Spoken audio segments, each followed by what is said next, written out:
And ladies and gentlemen, I present you Princess Bella and Queen Bella. And I need you to try this. Queen Bella, Isabella Day, and her twin sister Jacqueline, playing dress-up in the playroom, painting, and making inventions. It's perfect. But Isabella Day has earned her title as queen. And this is her stomach. Isabella has neuroblastoma.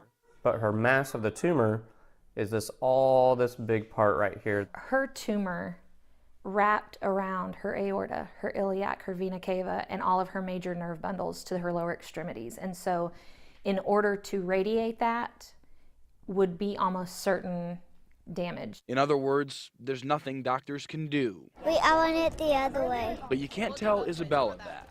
Hey, can't you pick the one princess? What does that mean to you? That cancer pick the one person. Yeah. Why is that? Because no one should have cancer.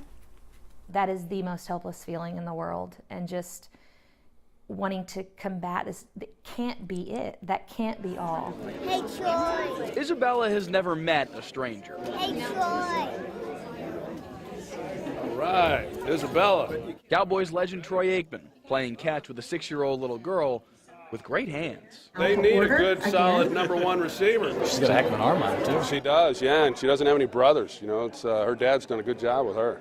Well I've done one good thing, right? You sure have a pretty smile. Isabella has been fighting cancer since she was 9 months old. Chemotherapy, surgeries, all keeping her tumor the exact size it's been for years, but never managing to shrink it. Every time she goes to the hospital and has anything done, whether it's a poke with a needle, a dressing change, a clinic visit, surgery, every possible thing that they have done, there's a bead for it. It's daunting to think about.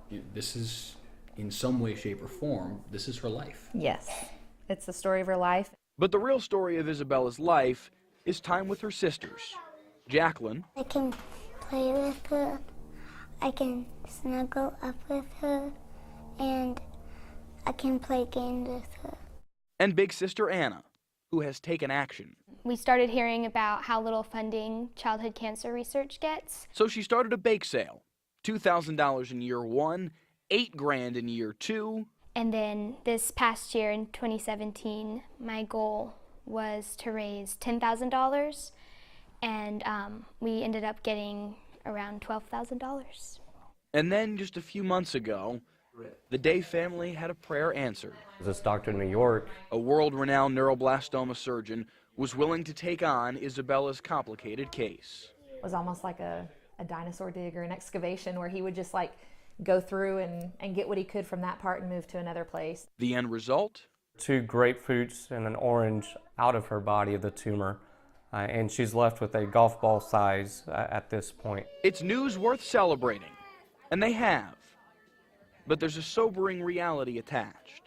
It's still there, and there's nothing else out there for her right now. Is very helpless.